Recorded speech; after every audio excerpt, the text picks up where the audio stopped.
Magandang araw, ako po si Sir Ariel, ang ALS lover ng Edtech Unit. Narito po ako para sa isang napakagandang balita at upang magpaalala na ang kinabukasan ay mas gaganda at uunlad kung ang lahat ay patuloy na mag-aaral. Sa edukasyon sa ating bansa, tiyak na walang maiiwanan sa pag-abot ng mga pangarap. Kaya naman ang Department of Education ICT's Educational Technology Unit at Alternative Learning System Task Force ay nagtutulungan sa pagkakaroon ng ALS Tech Empowerment Program upang maihatid ang excellent quality education sa ating mga ALS learner and teachers. To easily deliver the lessons from the modules and other references, we will provide tablet PC as part of the DepEd computerization program to all ALS teachers and orientation on the use of these packages. To deepen the pedagogical use of information and communications and technology in delivering instructions, there are training workshops on the use and curation of open educational resources or OER, Google and Microsoft productivity tools, creation of video lessons using PowerPoint presentations and KineMaster, and on ebook or e-magazine development.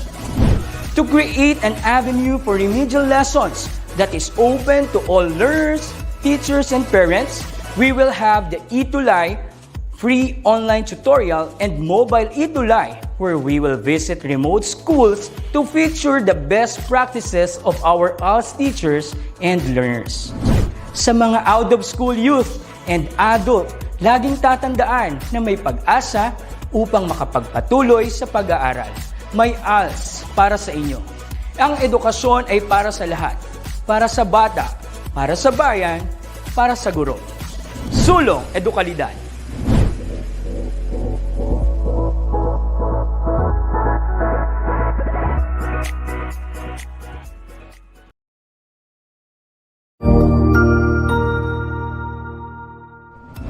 Magandang araw, Sir Wilbur po, at your service.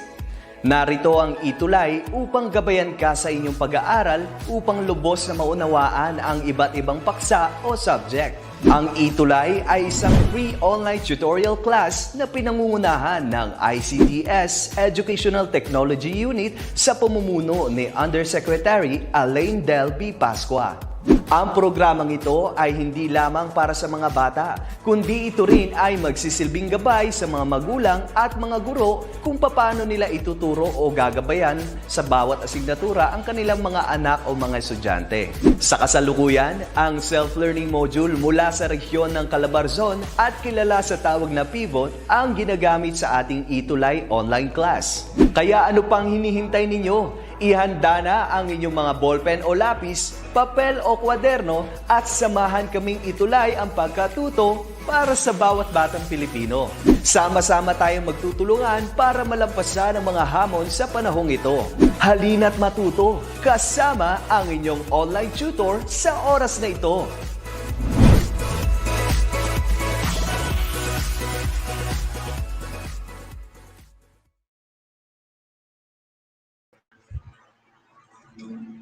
Hello, good evening once again. Kamusta?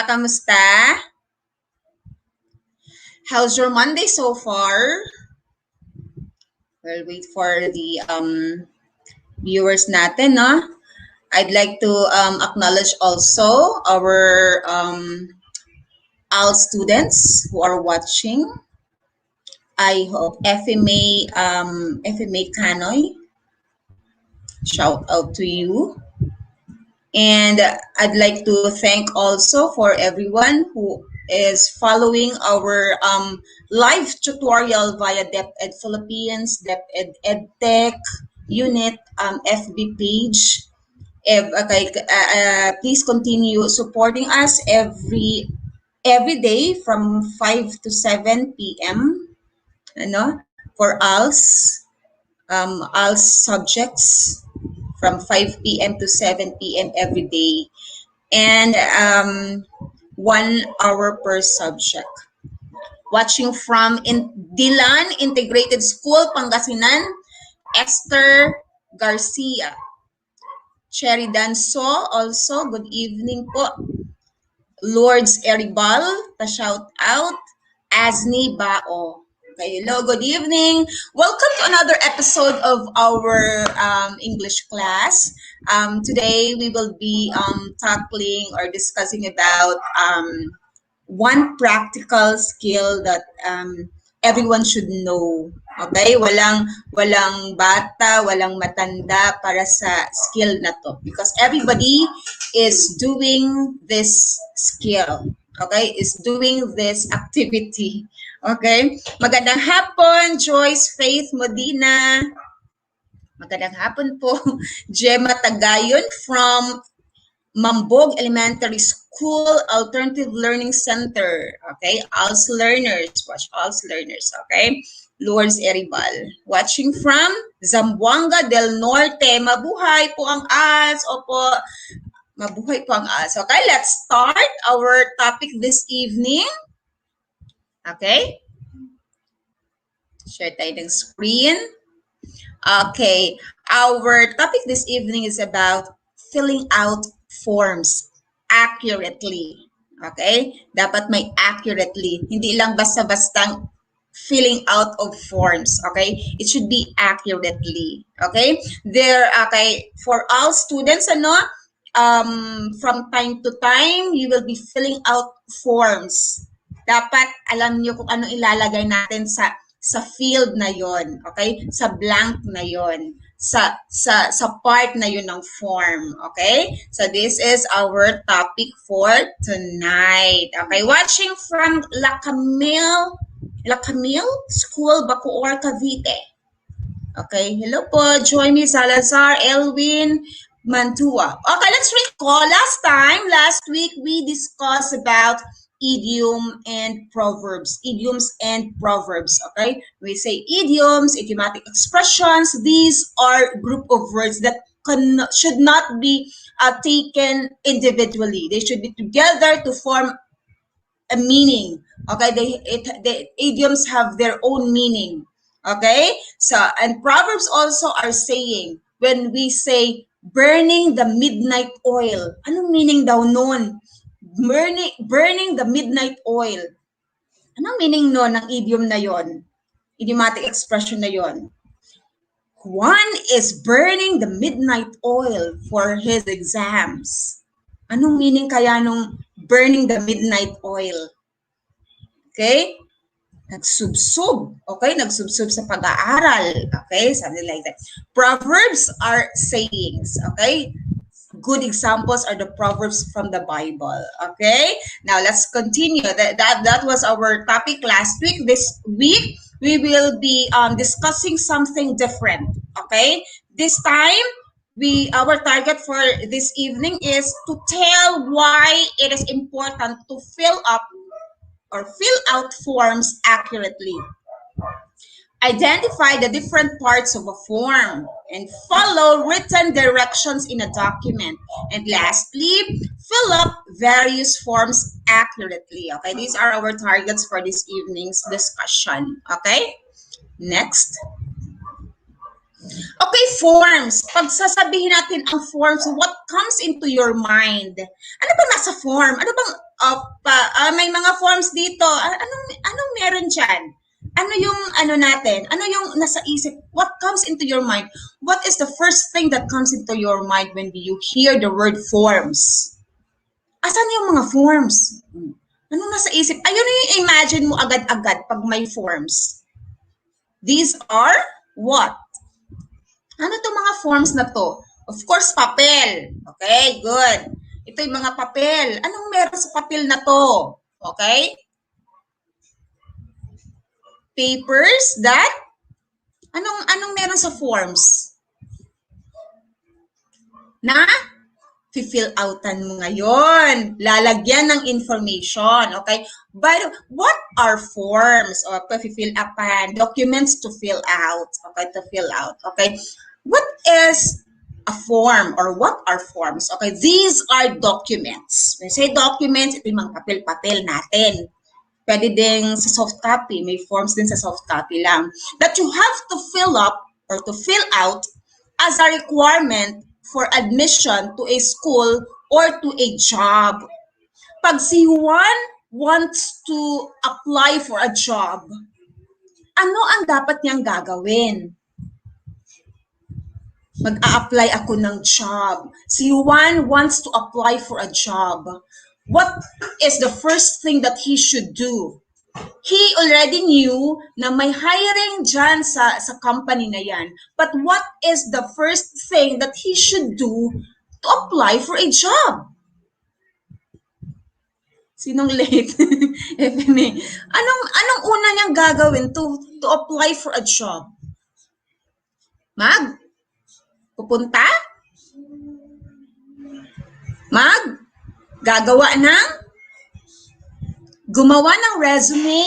Very good. Or pag wala namang resume, meron namang nakita siyang sa tindahan, may biodata. Biodata na lang, mabilisan eh. Kailangan maunahan pag-apply. Okay, this time, pag mabilisan, hindi ka na mag-encode, you may opt to buy a Biodata. That's only 1 peso, I think, di ba? Gumawa po ng resume. Very good, Joy Miss Salazar. Make a resume, Neil Pahado. Gagawa kayo ng resume or bibili ka ngayon ng Biodata na fill outan mo lang. Okay?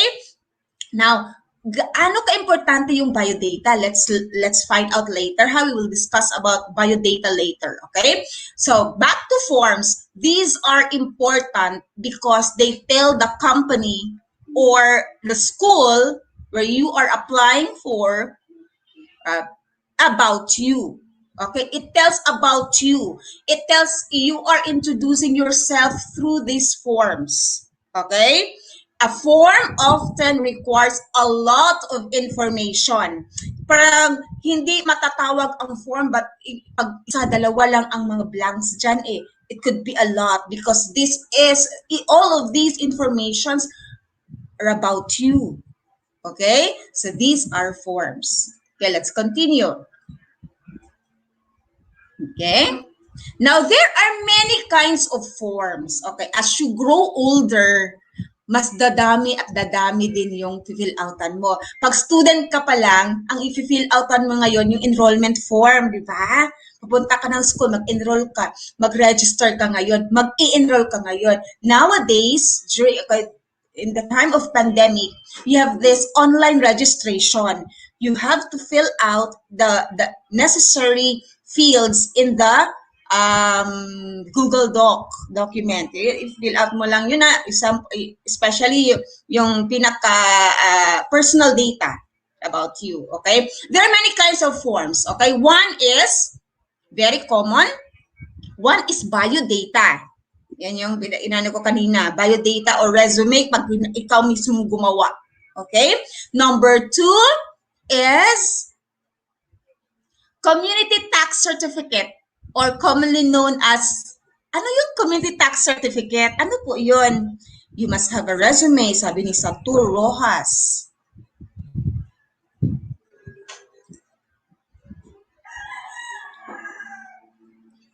Ano po? Ano po yung community tax certificate?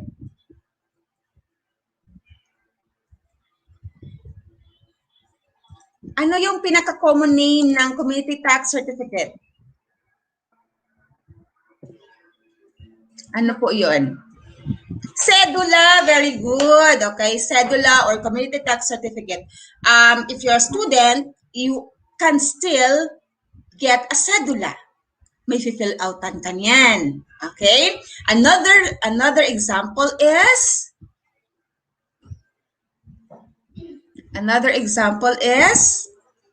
kind of form, income tax return. Ito yung nagtatrabaho ka na. Okay? Mag-a-apply ka na ng work. Another is, cedula, Lily, Aison, Agnes. Driver's license form. If you apply for a driver's license, you need a lot of forms to fill out. Okay? Another is election ballots. For those who are already 18 above, they can now vote. Okay? They can now fill out an election ballot. Okay? Another is, Joy Miss Salazar, cedula. Registration forms, okay? Very common for students. Okay? So again, these are common kinds of forms. One is biodata, community tax certificate or cedula, income tax return, driver's license form, election ballots, registration forms. Okay, these are the forms. Okay, let's continue.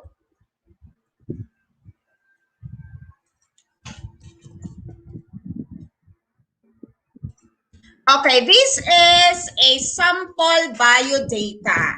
Okay? Ayan, no? May photo. Personal data. Okay? So, as you can see, this is very common to us. May nabibili tayong biodata, ito yung itsura niya talaga. Okay? But if you opt to make your own resume, then pwede mo siyang gawan ng style. As long as all the information needed about you is in your resume. Okay? Next, may kadugtong yung part na yan eh. Yan lang yung unang part. Ang next niyan is ito na, yung educational background, employment record, and lastly is your character references. We will discuss them one by one. Okay? So now, meron na kayong idea ano yung biodata, no? Kasi I think a lot of you also are using biodata na or have used biodata before. Nag-apply kayo ng trabaho, especially yung mga AL students natin, ano? Yung working na, of course, nakakuha na yan ng mga cedula, gumawa na yan ng biodata or resume, nag-fill out na yan ng biodata. Let's continue. Ano bang meron sa isang biodata? Biodata. Bio means life. And data is information. Okay? So, information about you sa nag-a-apply ng work. Okay? Very important thing that you'll have to fill out a biodata because it reflects you. It introduces you. Kasi most of the time when you apply for a job, iniiwan mo siya eh. Okay? Pag hindi naman agad-agad ka na-entertain, iniiwan mo siya and you'll have to wait for a call. Okay? So dapat while the employer is reading your biodata, dapat na-imagine niya kung anong klaseng tao ka. Okay? Look at this example of biodata. Okay? Look at personal data. Position desired, Isagani de la Cruz. Okay? Name, blank. City address, Palawan Street, Makati. Provincial address, blank. Date of birth, March 29. Civil status, 5 feet, 6 inches. Height, blank. Catholic, black. Spouse, none. Address, okay? Ang dami. What do you notice? What do you notice to this biodata? If you were the employer, would you accept this applicant using this biodata? Tatanggapin mo ba siya? Ganito ang biodata niya. Pinilapan lang niya. Bakit po blank? Very good. The first thing that an employer will notice is, ba't ang daming blank? Tapos position desired is Isagani de la Cruz. And it should be placed beside the word name. So in short, yung iba po may blank. Join me Salazar, very good. So in short, this biodata is not good kasi hindi siya na-fill out ng maayos. So our goal for tonight is that next time you fill out a biodata, dapat tama na. And very important thing is, dapat no erasure po. Very good because that reflects you. Pag may erasure yan, nagkamali ka ng one word, hala, bili ka ulit ng isa pang biodata. Piso lang naman siguro yung biodata. Okay? If you opt to have a resume, then, pag alam mo may mali, then, mag-print ka ng another. Because it's about you. Okay? It's about you. Okay? In short, if I were the employer, ay parang mali. Parang hindi ko gusto ang ganitong biodata. Hindi ko na-imagine anong tao. I can imagine different thing about this applicant kung ganito ang biodata niya. So, how to fill out a biodata? Okay, let's continue. Okay, parts of a biodata. Okay, there are many. Mag-start tayo sa personal data. Okay, position desired. Ano yung ilalagay mo sa position desired? Mali-mali yung iba. Very good, no? Ano yung ilalagay natin sa position desired? Yung position na pag-a-applyan mo. If you're applying for the position of a teacher, then teaching position. You'll have to be specific because pwedeng employer, ay, wala namang nilagay na position desired eh. So, pwede ko siya ilagay kung saan-saan. When you are thinking na kung ano yung qualifications mo, doon ang ilalagay, doon ka dapat ilalagay. So, it's very important, the position desired should be written in your biodata or in your resume. Let's continue. It's the date. Okay, the date when you filled out the biodata. Okay, hindi yung after. Dapat yung mismong pagsulat mo. Okay, continue. Next is, of course, the name. The name is, wag mong kalimutan yan. Sa lahat ng information inside the biodata, of course, the name is the most important. Okay? Wag mong saang ilalagay because there are many forms na nakakalito, especially yung blank niya. Okay? Very careful. You should be very careful kung saan talaga dapat ang name nakalagay. Even if you know na dapat name ko naman talaga lalagay dyan, but then you'll have to be careful kung yung pagkasulat ng blank, kung para sa name ba talaga yan. Next is, of course, your name, your sex. Okay, there are only two, female or male. Okay, next, city address. City address is your address in the, of course, the city. Where you, if you are renting sa city, then that's your city address.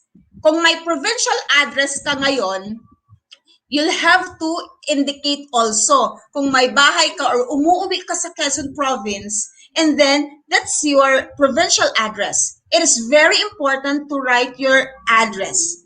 Pag wala namang provincial address, ay tagang city lang talaga ako, mami. Wala talaga akong ibang address, and then you write NA, not applicable.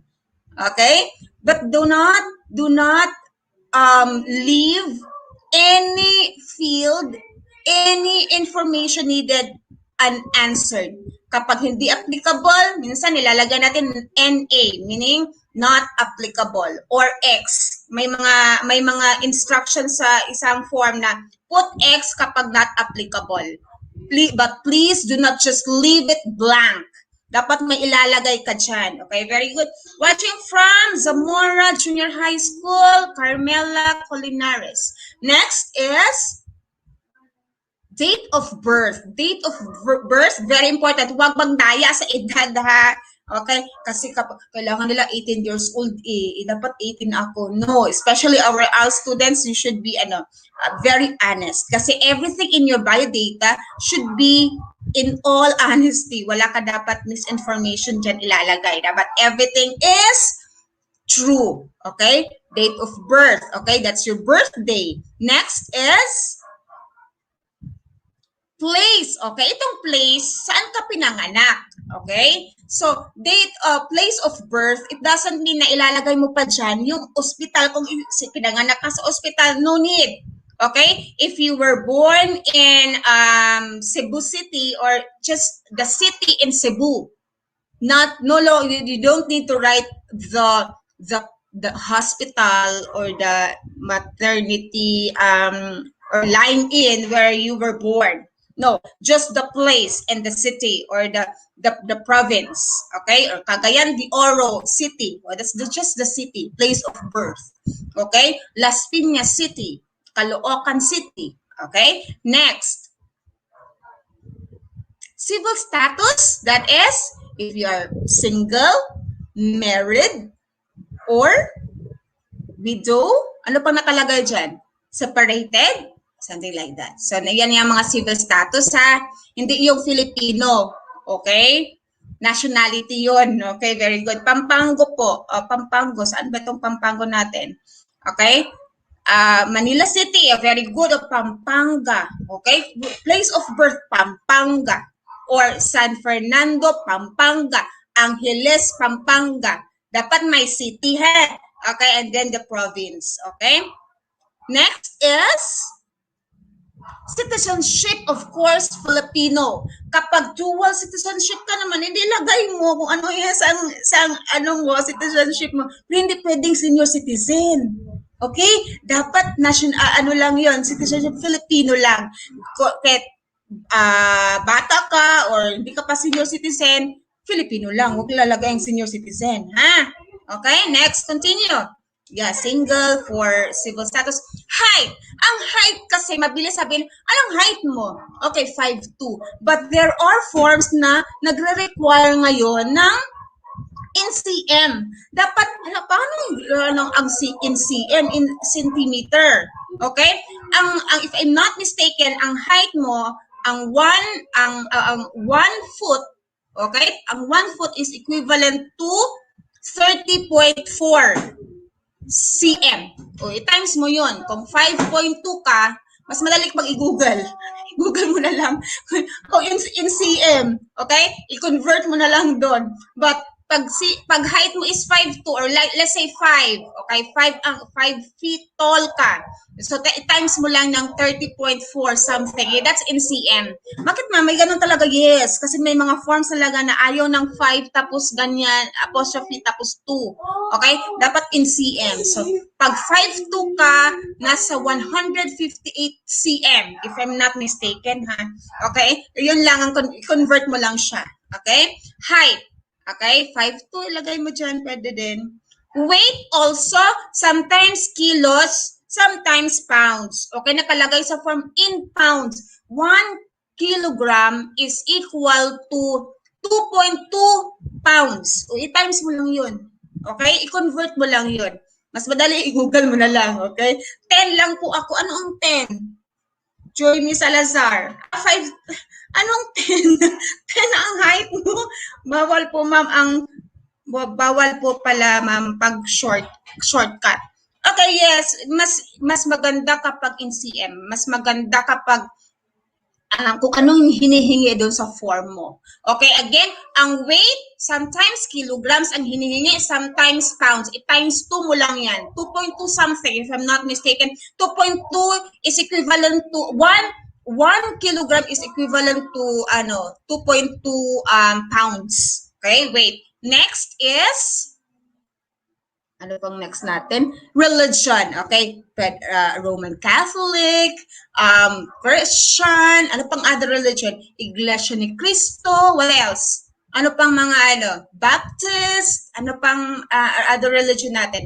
Okay, ilagay mo yon, religion mo. 10 years old po. 10 years old si Emilita Anthony. Okay, very good. Nakikinig siya sa atin, ano?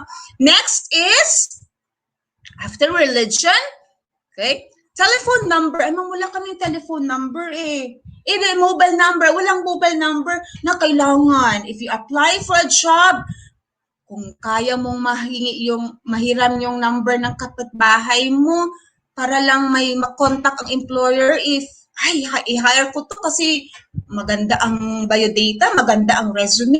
Paano ko siya paano ko siya i-contact? Wala siyang number. So it's very important to have a telephone number or mobile number, CP number in your biodata. Kasi doon ang communication ng employee, especially nga kapag iiwan mo lang doon ang biodata mo. Okay? Or in-interview ka na, sabihin ka na, tatawagan ka after the interview, after a day, after 2 days, I will call you. Will the employer call you if you don't have any telephone number or mobile number in your biodata or resume? So telephone number is very important. Okay? Next is color of hair. Kailangan pa talaga yan. Yes, especially kapag walang idea si employer about you. Baka na kasi naka-blonde na siya. Something like that. Okay, you have to write the color of your hair. Black, blonde, or brown, or green. Huwag na masyadong green. Kapag if you just black. Okay, next. Color of hair, color of the eyes. Pag Filipino ka, our eyes are what? What is the color of our eyes? Brown and black. Brown and black po, okay. Ito po number ko. May number talaga si Emilita. Color of eyes, black. Pag blue ka, parang European ka doon or American, mga blue eyes, okay? Color of eyes. Another is Spouse. Spouse is your husband or wife. Okay? So you indicate the name of your spouse, your husband or wife, especially for those who are or already working na, o pag may spouse ka, then you'll have to write there the name of your spouse. Okay? Next is, after spouse is occupation. Okay, ano occupation ni spouse? Usually ito yon. Ano occupation ni spouse? Ma'am, wala talaga siyang, nasa bahay siya, nag-stay sa bahay. So you'll have to write the housekeeper. Okay? Or you'll have to write there, just housekeeper is good already. Okay? Next is, or self-employed. Pag mayroon naman siyang, pag mayroon naman siyang business, di ba? Nagluto siya, or earning, self-employed. Your address, okay? Address is the address of your spouse para makita natin kung nagsasama kayo or nasa ibang pala siya, sa province pala siya, or something like that. And lastly is, ito yung personal data natin ha, personal data sa part ng resume. And lastly is the number of children, their names and their dates of birth. Very important din to, especially for those who are already married and working, applying for a job. Nakalagay doon ilan ang anak mo, ilan ang mga pangalan ng anak mo and their birthdays. Okay? This is the first part of a biodata. Okay? Ito yung personal data mo. Next, after the personal data, we have the, ano kayang meron tayo? We have the educational background. Okay, educational background, mag-start ka kung nag-college ka, mauna muna sa college. Okay? Mauna muna sa college. Okay? Elementary refers to pababa yan, pa-decrease. Okay? Si tertiary, secondary, and elementary or primary. Ang primary kasi 5 and 6. Kaya na yun. So, nandun dapat ang ilagay mo, hindi po yung abbreviation or acronym. Sasabihin, MNHS. Ano yung MNHS? Ang dami kayang acronym na pangalan ng school na MNHS sa buong Pilipinas. So, you'll have to write the full name of the school. Okay? Sa college mo, sa high school mo, sa elementary mo, write the full name of the school, and especially under is the address of each school or of these schools that you mentioned in your educational background. Ilalagay daw dun ang date of graduation. Hindi ko naman memorize na yung kailangan ko graduate ng elementary. Now, if the form requires you to write the date of the graduation, then you have to write the date of the graduation. But there are a lot of forms, they only require date or year graduated. Kung ilagay mo lang yung year, okay na yon.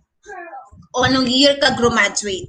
Okay? Very important yan. Sa educational background, 3 lang yan. Name ng school, address of the school, and kung kailan ka graduated. Hindi ako tapos ng high school, mami. Hanggang so, high school level ako. So, ilalagay mo lang doon kung saan ka, okay, undergraduate. Hindi ka pa tapos nag-high school. Okay? So, you're applying for a job after grade, let's say, after grade 12, hindi ka mo na mag-college. But I'm not encouraging, as long as kaya mo mag-college, please, continue mo yan hanggang matapos ang lahat, matapos yung college mo. But you have to have sideline or part-time job, then you'll have to write these 3 information under educational background. Very important yan. Okay? Yung name, address, and year graduated. Okay? Next, continue tayo. After educational background is, the last part is the employment record. Ang employment record will show your current and previous employer. In it, you should list down the names of the companies you have worked for from the most recent to the job you ever had. Ito say, mauna muna yung present job mo. Example, may job ka, let's say, sales clerk. Okay, sales clerk.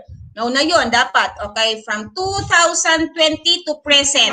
Yan ang mauna sa field. Mauna sa hindi po mauna yung pinaka-last mo, pinaka-una mong job dati. No. Either pinaka-present muna ang mauna sa lagayan, be down to the last. Ma'am, ang dami. Usually, yung first 3 or first 5 employer mo lang ang pwede mong You may write the first 3 or the first 5 employer or employment na ilalagay mo dun sa employment record section ng biodata or ng resume. Again, we'll start from the very recent or the present job you have down to the last, yung una mong job dati. So, pababa yan. Pababa parate yung employment record.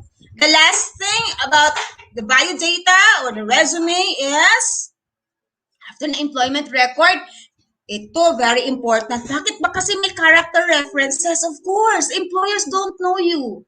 An employer does not know you. Kailangan niya ng references, especially if the job requires trustworthy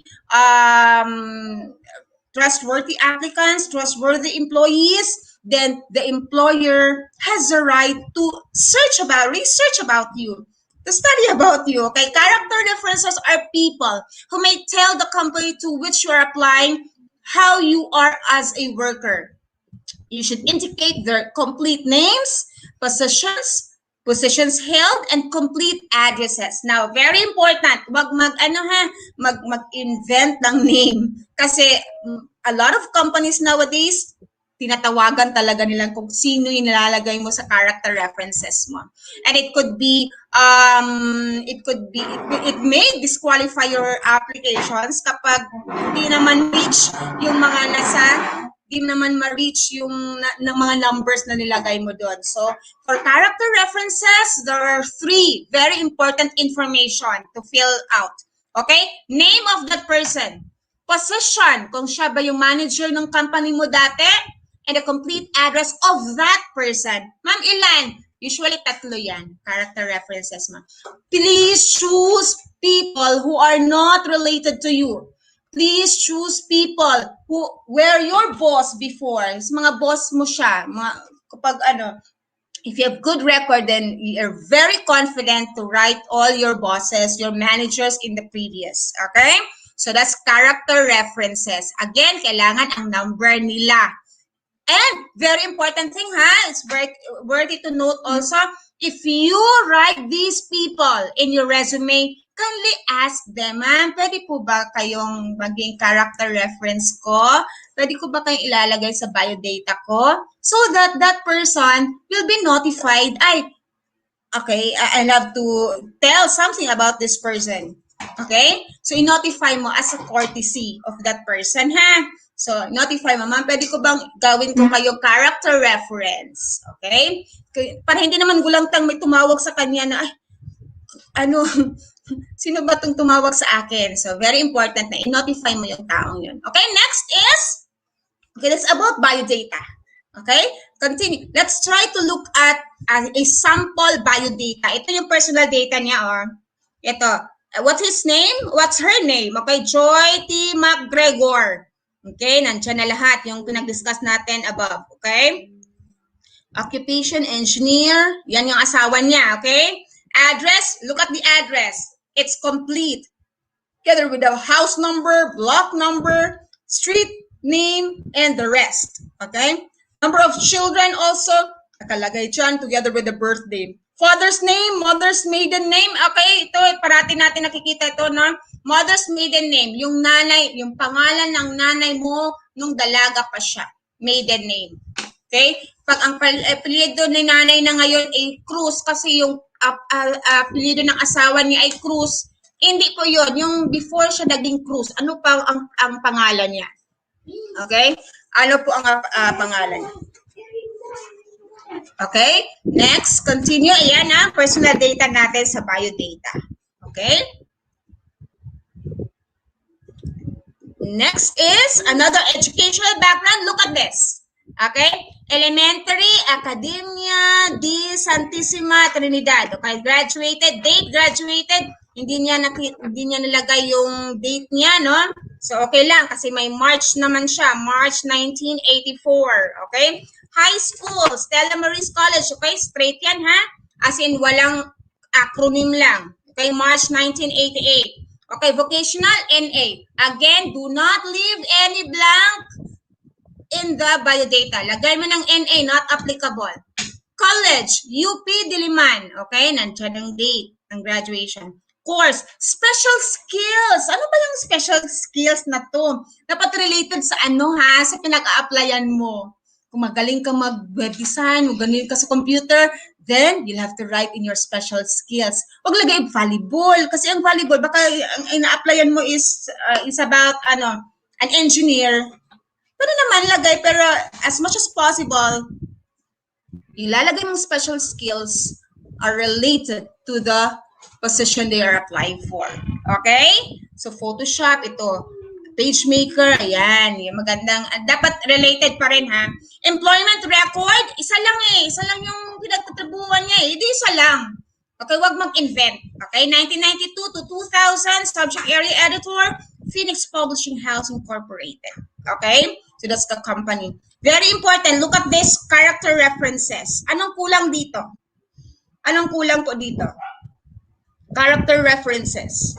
What is missing or what is lacking in the character references? May kulang dyan. Patingnan po. Anong kulang dyan sa ano? Anong kulang dito sa character references natin? John Aaron, Makapagal. Ay, salam. Okay, Carmela Colinares. Yes, anong kulang natin sa character references? There are no what? Telephone numbers of these people. Okay, so ito yung medyo kulang dito sa sample biodata natin.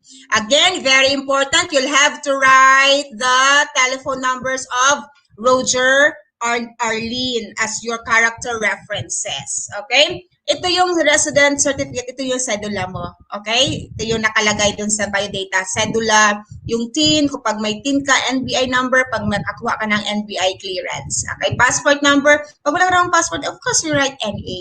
Okay? So, wag magdamot maglagay ng NA kapag wala naman talaga. And very important is your signature. Okay? You write, you affix your signature in your biodata. Because that's you. That's all about you. Means say, if you affix your signature, means say, all the information in that biodata is true. Okay? Let's continue. Let's continue. Aside from biodata, we also have driver's license form. Okay? Related lang to. Halos lahat ng diniscuss natin about biodata, dito din. Okay? In height, in metric, or in meter. Weight, in metric also.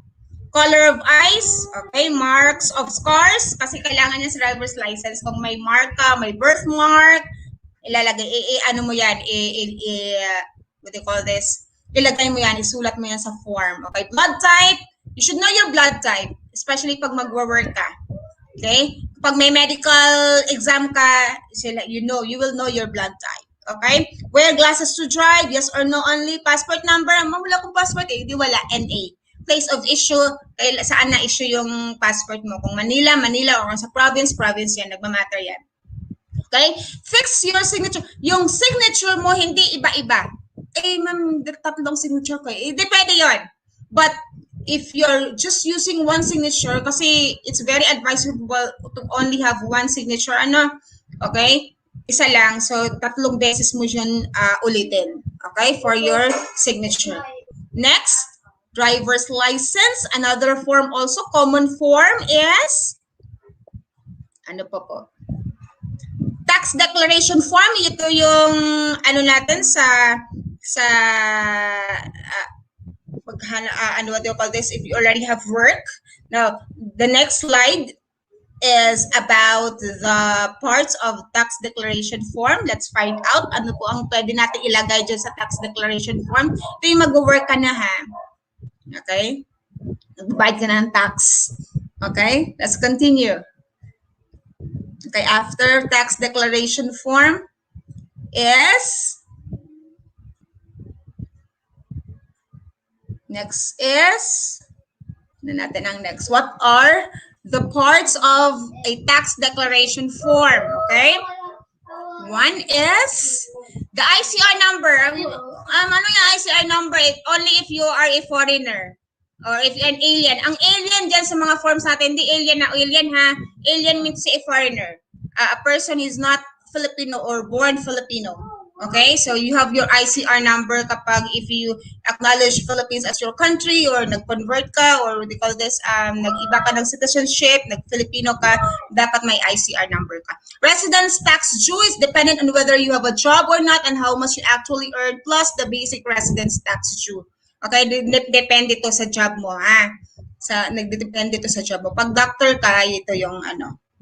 Basic residence tax due refers to the basic amount the taxpayer has to pay aside from how much he will be charged based on his or her earnings per year. Ito yung mga independent professionals natin. Doctor, what else? Mga celebrities, ito yun, meron silang sarili silang income. Okay? Based on their profession. Okay? Number four is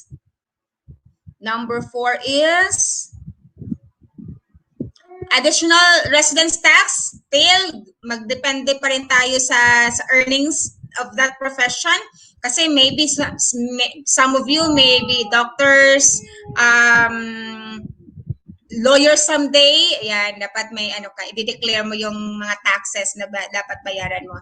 So, the more clients, the more the bigger the tax din, okay? Refers to the amount that the taxpayer has to pay depending on his or her total earnings for the year. Okay? Next is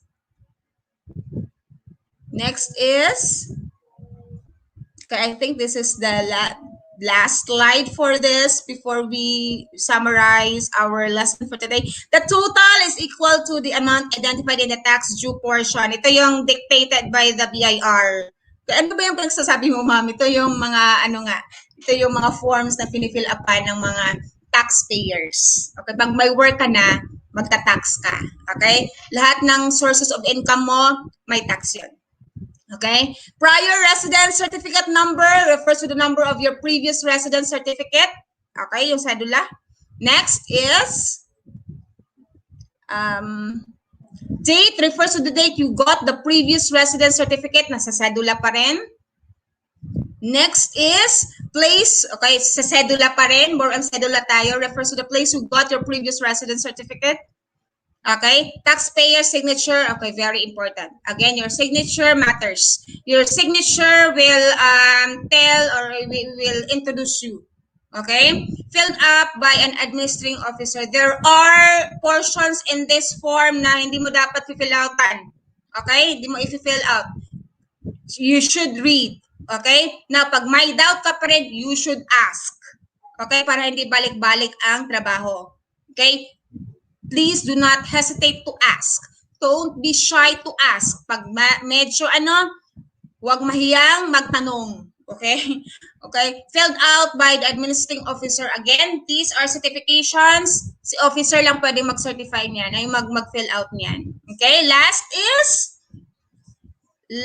is the administrating officer. The officer who sees the taxpayer's application kasi talagang dapat nasa harap ka ng isang officer sa BIR maybe to fill out the form. Okay? Siya yung mag-affix ng signature dyan. Huwag kang maglagay doon kasi there are times na ang nalagyan mo ng signature ay dapat yung employer signature dapat ikaw nakalagay doon. Ikaw na tuloy employer. Okay? Ang daming forms na nakakalito din. But again, if you are in doubt, then ask. But please, before you ask, dapat nabasa mo. Hindi masamang magbasa, mag-back read. Okay, mag-back read. Okay, let's remember before we end up our session tonight. Filling up forms accurately is the first step in getting into a school or company you are interested in. Dapat attractive. Dapat maganda. Walang erasure as you said a while ago. Dapat walang erasure yung biodata. Malinis. Different kinds of forms require different kinds of information. Pero yung personal data mo, of course, as is. Hindi yan magbabago. Okay? Always, very important ha? Always be honest when filling out forms. After all, cheating on it means treating yourself as well. Okay? Forms introduce you as a person. Kahit hindi pa nakita ka na employer, kung nabasa na niya yung forms mo, meron na siyang idea of who you are and what you are. Thank you for joining our class today. I hope you got something tonight. Okay? Please support the ALS live tutorial via DepEd FB page, Edtech Unit also, FB page of Edtech Unit, DepEd Edtech Unit. Kindly follow us also from 5 in the afternoon till 7. So, tomorrow meron din pa rin tayong ALS na session from 5 to 7. Huwag niyo pong kalimutan. Okay, shout out muna tayo before we end. Thank you Thank you Anderson Perez, Neil Pajado, thank you Merced Pineda, thank you LJ, Sir Tutor LJ, thank you Michael John, thank you. Okay? Si Tutor LJ yung kanina before me. Okay, before me. Siya yung tutor ng Filipino for high school. Again, thank you so much for joining me tonight and for supporting the ETUlay of DepEd. For those who are may mga kapatid kayo from grade 1 to grade 12, please watch the live tutorial of ETUlay via FB of DepEd and Edtech Unit. Okay? Every day po ito. This will really help you accomplish your modules. Okay? So, please tell your friends, your kapitbahay, your relatives in the province maybe kasi naaabot po natin ang buong bansa through our DepEd ETUlay. Okay? Thank you for joining me tonight again. See you next Monday from 6 p.m. to 7 p.m. Okay? Thank you. Good night. Good evening.